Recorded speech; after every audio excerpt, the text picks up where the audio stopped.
आजच्या भागामध्ये आता यश हा बाप्पासमोर उभा असतो आणि म्हणतो, माझ्या बाबांचं, माझ्या आजीचं, माझ्या आईचं तुझ्यावर खूप प्रेम आहे.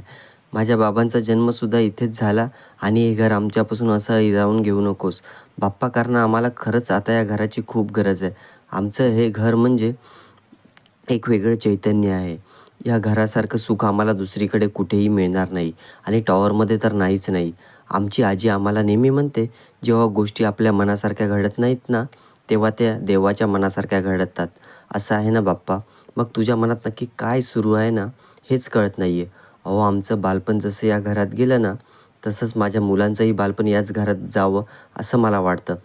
बाप्पा, मुंबईत अशी जागा पुन्हा कधीही मिळू शकत नाही आहे आणि ही जागा एकदा हातची गेली ना, तर मग काही खरं नाही. पुन्हा आयुष्यभर ही जागा आम्हाला घेता येणार नाही. माझ्या मुलांचं आयुष्य इथे गेलं ना, तर मी भरून पावेन. कारण माझ्या मुलांनी अंगणात खेळावं असं वाटतं.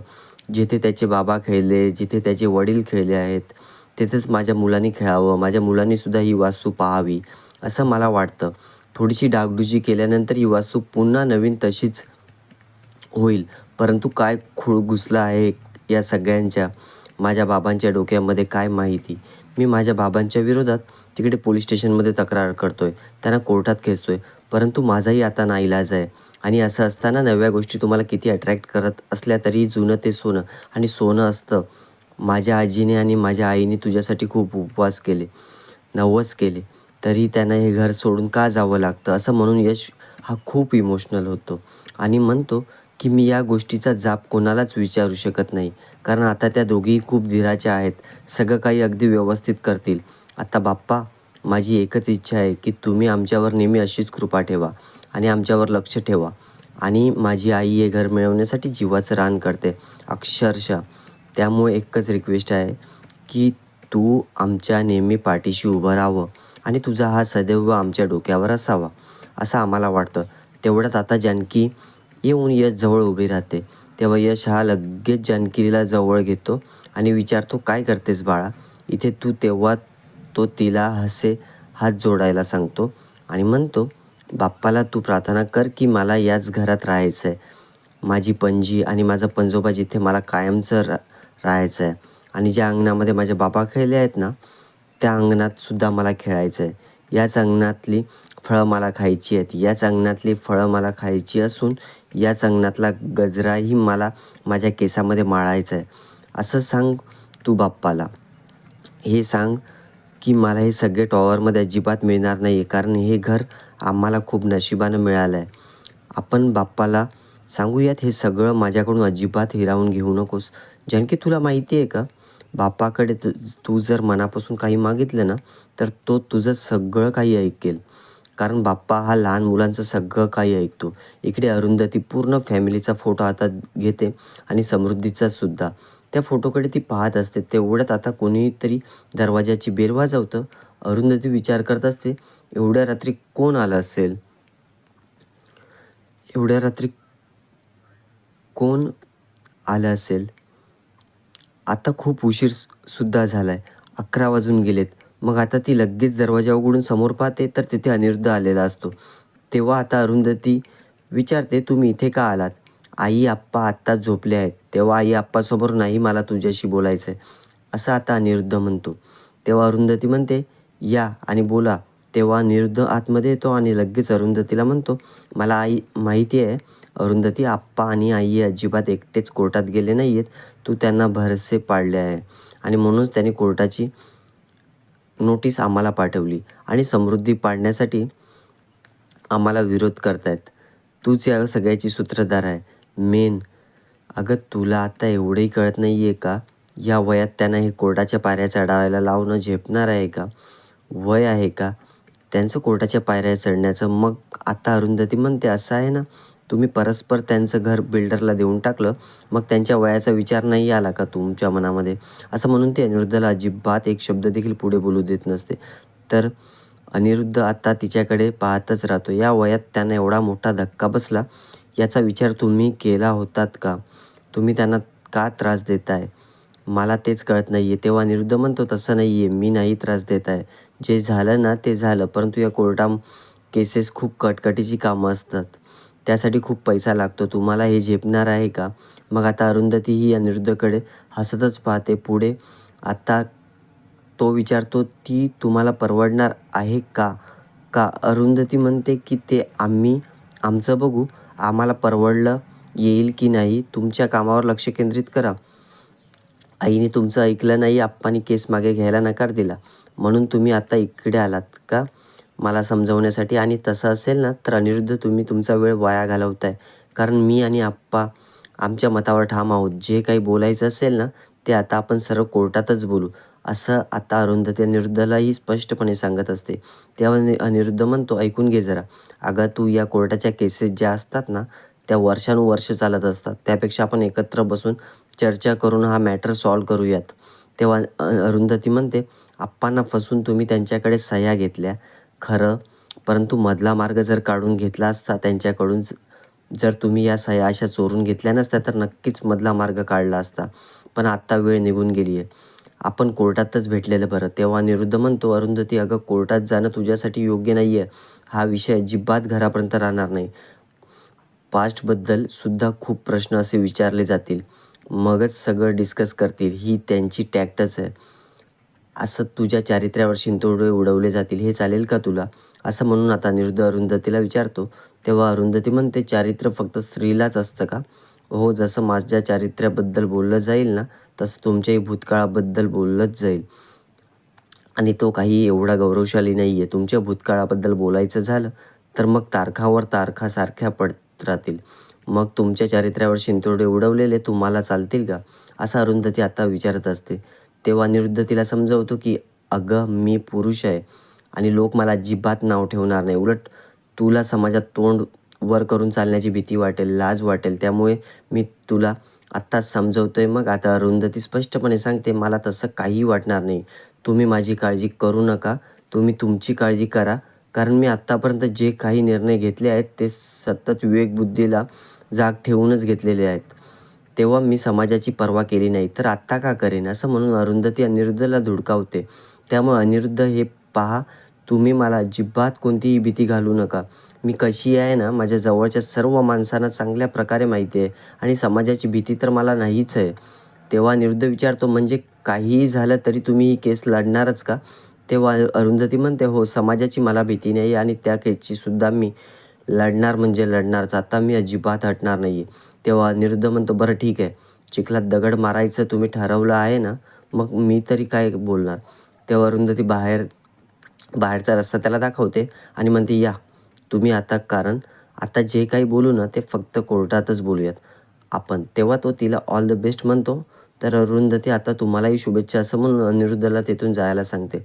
अनिरुद्ध तिथून जातो खरं, पण आता अरुंधती इकडे विचार करत असते की दुसऱ्या दिवशी नितीन, आप्पा, यश आणि अरुंधती हे सर्वजण कोर्टात पोचलेले असतात. तेव्हा नितीन म्हणतो, बरं झालं आपण सर्व अगदी वेळेवर कोर्टामध्ये पोचलो, कारण मावशीने सांगितलं आहे अजिबात तारीख चुकवायची नाही आहे. तेव्हा अरुंधती आता आप्पांना विचारते, तुम्ही ठीक आहात ना? त्यावेळी आप्पा आता म्हणतात, हो, मी अगदी ठीक आहे. अरुंधती म्हणते, अजिबात काळजी करायची नाही आहे, कारण ही केस आपणच जिंकणार आहोत.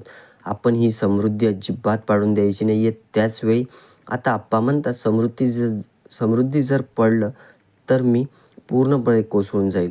अगं तो जुना ठेवा आहे, आपली पिढीजात वस्तू आहे. परंतु अनिरुद्धमुळे अशी कोर्टात यायची वेळ येईल असं कधी स्वप्नात सुद्धा वाटलं नव्हतं. आता यश देखील म्हणतो, मला सुद्धा वाटलं नव्हतं बाबांच्या विरोधात मी अशी केस कधी करेन. म्हणून याच वेळी आता अरुंधती म्हणते, आप्पा माझ्यावर विश्वास ठेवा, काहीही होणार नाही आहे. समृद्धी आपल्याच ताब्यात येणार आहे. आता बघाच मी काय करते आणि काय काय नाही. मग आता यश विचारतो, नितीन अंकल, अहो अजूनही आपले वकील आलेले नाही आहेत. नितीन म्हणतो, काळजी करू नको सारी, मी त्यांना कॉल केला, येतीलच ते इतक्यात. असं म्हणून आता तो यशला रिलॅक्स व्हायला सांगतो. दुसरीकडे आता संजना, अनिरुद्ध हे दोघेही कोर्टामध्ये चाललेले असतात. त्याच वेळी आता आज पहिला दिवस आहे, हे सगळं व्यवस्थित होऊ देत. अभि अनिरुद्धला म्हणतो. मग आता ईशा म्हणते, संजना आंटी, पहिला दिवस असल्यामुळे जरा व्यवस्थित. हां, तेव्हा ती म्हणते, मी फुल्ली प्रिपेअर्ड आहे. तुम्ही अजिबात काळजी करू नका, ही केस आपणच जिंकणार आहोत. तेव्हा अनघा आणि आरोहीला खूप वाईट वाटतं असतं. मग आता ती फिंगर क्रॉस करून असं ईशा म्हणते. तेव्हा आता अभि, आपण फिंगर क्रॉस करतो, त्यानंतर आता ती अभि आणि ईशाला सांगते की तुम्ही एकच काम करा, ते म्हणजे फक्त इंटेरियर डिझाईन नवनवीन असं शोधून काढा, मॅगझिन्स वगैरे चाळा, काहीही करा, परंतु तुमच्या हॉलचं, बेडरूमचं, तुमच्या लिव्हिंग रूमचं कसं डेकोरेशन असलं पाहिजे, कसं इंटेरियर असलं पाहिजे, हे तुम्ही आता त्यासाठी फुली प्रिपेअर्ड राहा. तेव्हा अभि आणि ईशा फक्त हो असं म्हणतात. त्यानंतर आता संजना म्हणते की आम्ही निघू का? मग तेव्हा आता अभि म्हणतो हो निघा. पण आता संजना मुद्दामच अनघा आणि आरोहीसमोर येते. त्या दोघांनाही म्हणते तुम्ही दोघी मला विश करणार नाही आहात का? मग आता हो तुम्ही त्या टीममध्ये आहात ना? असं ती त्यांना टोमणा मारते. तेव्हा त्या टीम नक्की कोणामुळे पडल्या आहेत तुम्हाला माहिती आहे का? असं आता आरोही विचारते. त्यावेळी आता या सगळ्या टीम माझ्यामुळेच पडल्या आहेत ना? असं संजना म्हणते. आपण तर अगोदर सगळेजण एकत्रच होतो, असंही आरोही पुन्हा म्हणते. त्यावेळी आता संजना लगेच तिला बोलू लागते. तेव्हा संजना आता पुढे म्हणू लागते, काय गं किती वर्ष आपण झाले तुला इथे येऊन? मग आता आरोहीलाही काही बोलता येत नाही आहे. ती आपली गप्प बसते. त्याच वेळी अनघा म्हणते, संजनाताई आरोहीच्या अगोदर मी या घरात आली आहे. या घरात सगळं काही अगदी सुरळीत चालू असताना तुमच्यामुळे या घरामध्ये सतत नवनवीन वाद होत असतात. तेव्हा आता अनिरुद्ध म्हणतो, अनघा तू हे काय बोलतेस बाळा? अगं तू सुद्धा बोलताना लहान मोठ्यांचा विचार करणार नाही आहेस का? आता तेव्हा अनघा म्हणते, सॉरी बाबा, पण मला जे वाटलं ना तेच मी बोलते हो. या अगोदर आपल्या घरामध्ये वाद होत नाही हे नाही, परंतु एवढे विकोपाला कधीच जात नव्हते आणि मला कधीही वाटलं नाही बाबा की आपल्या घरातलं तरी कोणीही कोर्टाची पायरी चढेल. म्हणून तेव्हा संजना म्हणते, अगं आमची सुद्धा इच्छा नाही आहे कोर्टाची पायरी चढण्याची, पण हे सगळं कुणामुळे घडते माहिती आहे का? सगळं तुझ्या ताईमुळे घडते, म्हणजे कुणामुळे? तुझ्या सासूमुळे घडतंय. कारण आमच्यावर केस करण्यासाठी तिनंच आप्पांना पुश केलं, बरोबर ना? तेव्हा आता आरोही म्हणते, त्यात कुठे काय बिघडलं? मग अहो एखाद्याची फसवणूक झाली असेल तर न्याय मिळवण्यासाठी कोर्टात तर जावं लागणारच ना. आता संजना हसते आणि म्हणते, अरे बापरे अरुंधतीला काहीही बोललं तरी सगळ्यांना कशी मिरची लागते ना. कारण तुम्ही आता लगेच अंगावर सुद्धा धावून येता. मला तर आता खूप टेन्शन आलं आहे. अरुंधती जर ही केस हरली तर या सगळ्यांचं कसं होणार? आरोही अगदी कॉन्फिडन्सने सांगते, ही केस माझी आई जिंकणार, तुम्ही बघतच राहा. तेव्हा संजना असते आणि म्हणते, बघूयात, आपण आत्ता बघूयात पुढे काय होतं आणि काय काय नाही. तेव्हा तुम्ही मला विश केलं नसतं तरीही मी तुम्हाला विश करते, ऑल द बेस्ट असं म्हणून संजना हसते. त्यावेळी अनघा म्हणते, तुमच्या विशेष अजिबात वाया जाणार नाही आहे, थँक्यू संजनाताई, असं म्हणून ती ती तिचा टोमणा तिलाच मारते. तर संजना म्हणते, अरे देशमाने तू फोन करून घे आणि अनिरुद्धला एकदा आपण कोर्टात पोचण्या अगोदर ते पोचले पाहिजे. तेव्हा अनिरुद्ध आता ठीक आहे असं म्हणत दोघेही आता जायला निघतात. तर समोर आता दारातच कांचन उभी असल्यामुळे त्यांची ही पावलं तेथेच बघतात. मग आता आरोही म्हणते, आजी तुम्ही आलात असं म्हणून ती लगेच कांचनकडे जाते. तर कांचन आता घराकडे अगदी डोळे भरून पाहत असते. दुसरीकडे नितीन आता म्हणतो, मी कधीच त्या वकिलांना कॉल केला आहे, परंतु अजून कसे आले नाहीत काय माहिती. तर आप्पांना आता कसा कोरडा पडल्यासारखं होतं आणि त्यावेळी आता आप्पा म्हणतात, अरुंधती जरा पाणी दे गं, माझा ना घसा इकडे कोरडा पडायला लागला आहे, कोर्टात जायचं आहे ना. म्हणून अरुंधती म्हणते, तुम्ही काळजी करू नका आप्पा, सगळं काही ठीक होणार आहे. तेव्हा आता अनिरुद्ध आणि संजनासुद्धा अजून आले नाही आहेत असं नितीन म्हणतो आणि त्यांचा वकीलसुद्धा नक्की कोणता वकील हायर केला आहे ते माहिती नाही. मग काही वेळातच आता नितीन म्हणतो, तुम्ही काळजी करू नका, मी सांगते ना सगळं ठीक होईल. तेव्हा अरुंधती म्हणते, जर अनिरुद्ध आणि संजना आलेच नाहीत तर मग आता नितीन सांगू लागतो की कसं आहे ना, की जर ते आले नाहीत तर कोर्ट आपल्या आतमध्ये बोलवल्यानंतर ते आता समृद्धीवर स्टे ऑर्डर आणणार. जर 2-3 वेळा सांगूनही ते आले नाहीत तर अरुंधती म्हणते, जर ते आले नाहीत तर मग आपला फायदाच आहे, कारण स्टे ऑर्डर टाकली तर कोर्टाचा निकाल लागेपर्यंत अजिबात ते समृद्धी पाडू शकत नाही, तो बिल्डर, बरोबर ना? तेव्हा नितीन म्हणतो, हो अरुंधती म्हणते, ते फायद्याचं असून बघूयात मग काय करायचं ते. तेव्हा आप्पा म्हणतात, असं झालं तर खरंच ठीक होईल. मग काही वेळानंतर आता वकील साहेब तिथे येतात. तेव्हा वकिलांना पाहतात, सर्वांच्या जीवात जीव येतो. तेव्हा आता नितीन म्हणतो, खूप वेळ झाला. तर वकील म्हणतात, सॉरी. वकील म्हणतात की सॉरी, मी ट्रॅफिकमध्ये अडकलो होतो. कारण ट्रॅफिक एवढी होती ना की विचारू नको. आत्ता जर सुलेखाताई म्हणजे माझ्या मॅडम इथे असत्या ना, तर त्यांनी काय केलं असतं, माझे कान पकडले असते आणि मला उठाबशा काढायला लावल्या असत्या किंवा अंगठे धरायला लावले असते. सुलेखा मॅडम ह्या खूप स्ट्रिक्ट आहेत वेळेच्या बाबतीत, असं म्हणून आता तो वकील सुलेखाताईबद्दल सांगू लागतो आणि पुढे नितीन म्हणतो, सगळं ठीक होईल ना वकील साहेब. तेव्हा ते म्हणतात की तुम्ही काळजीच करू नका, कारण केस माझ्याकडे आहे. मी सुलेखाताईंच्या हाताखाली तयार झालो आहे. आणि अजून एक गोष्ट तुम्हाला सांगायची आहे, ती म्हणजे तुम्हाला सुलेखा मॅडमनी फीबद्दल काही सांगितलं की नाही? नितीन म्हणतो, त्यांची काळजी तर तुम्ही करूच नका, मी मावशीबरोबर बोलून घेतो. तेव्हा ठीक आहे असं म्हणत वकील म्हणतात आणि सर्वांना आतमध्ये घेऊन जातात. इकडे कांचनी आता घराकडे पाहत असते. त्याच वेळी आता अनिरुद्ध म्हणतो, आई ये ना ग घरात, असं म्हणून तो तिचा हात पकडतो, तिला घरात घेऊन येतो. मग आता अनघाला आणि आरोहीला खूप वाईट वाटतं.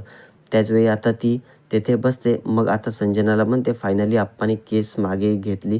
थोडं का होईना त्यांना आता समजलं की केस मागे घ्यावी हे आपलं चुकीचंच आहे. त्यावेळी आता कांचन काहीही बोलत नाही, फक्त त्यांचं बोलणं ऐकत असते. तेव्हा आता उशिरा का होईना परंतु आप्पांना शहाणपणा अनिरुद्ध हा म्हणत असतो. आता आता संजनाला देखील खूप आनंद झालेला असतो, कारण आप्पा आता फायनली केस मागे घेत असतात. त्याचवेळी आता अनघा विचारते, मला सांगा ना खरंच आप्पांनी केस मागे घेतली आहे का? मग आता कांचन म्हणते, नाही, ते माझं ऐकायला तयार नाही आहे, असं म्हणून आता ती अनिरुद्धला जबर धक्का देते. तेव्हा अनिरुद्ध आता म्हणतो की हे काय करून बसले, तर आप्पांना कळतच नाही आहे. संजना देखील लगेच आता चेहरा पडतो. तेव्हा ते कोर्टात गेले असल्याचं आता संजनाला लगेच कांचन सांगते. त्याचवेळी आता मग तुम्ही इथे का आलात, असं रागातच संजना विचारते. मग आता मी तुम्हाला समजवायला आले आहे, असं म्हणून आता कांचनी खूपच इमोशनल होते आणि अनिरुद्धला म्हणते, ऐकणारे अनिरुद्ध, त्या दिवशी मला समजवत होतंस ना की आई आप्पांना केस मागे घ्यायला सांग म्हणून, पण आज मी तुला समजवायला आले आहे. कारण प्लीज तू आता काही कर, परंतु परंतु या घराचं तू काहीही करू नकोस. हे घर बिल्डरच्या ताब्यात देऊ नकोस प्लीज, असं म्हणून ती लगेच त्याला विनंती करते असते. त्याचवेळी आता अनिरुद्ध म्हणतो, अरे आमचे कित्येक दिवस राहिले आहेत, आम्ही गेल्यानंतर हे सगळं तुमचंच आहे ना, मग तू असं का करू नकोस रे अनिरुद्ध. तेव्हा संजना आता जोरजोरात खिदी हसू लागते आणि म्हणते, आई तुम्ही पण काय गंमत करतायत ना, कळतच नाही. आता तुम्ही ज्याची आम्ही सतत वाट बघायची का, असं म्हणून ती आता काहीही पण बोलत असते. तेव्हा आता सर्वजण रागातच संजनाकडे पाहू लागतात. अहो या घराची तुम्ही अवस्था तर पाहिली का कशी झाली आहे, कारण हे घर आधी जाईल की तुम्ही जाल अशी अवस्था या घराची झाली आहे, असं म्हणून ती आता पुन्हा काही पण बोलू लागते. तेव्हा सर्वजण पुन्हा एकदा रागातच तिच्याकडे पाहू लागतात. तर आता संजना अनिरुद्ध ऐकतच नाही. हे पाहताच कांचनला खूप वाईट वाटतं. मित्रांनो, पुढील भागामध्ये सर्व कोर्टाच्या बाहेर आता आलेले असतात. तेव्हा अनिरुद्ध आता अरुंधतीला म्हणतो, कोर्टाने स्टे ऑर्डर दिली म्हणून अजिबात तू खुश होऊ नको, अजूनही फायनल रिझल्ट लागायचा आहे. अरुंधती म्हणते, विजय तर आमचाच होणार आहे. पुढे आता अनिरुद्ध रागातच म्हणतो, तू आप्पांच्या मनात माझ्या विरोधात विष कालवलं आहेस.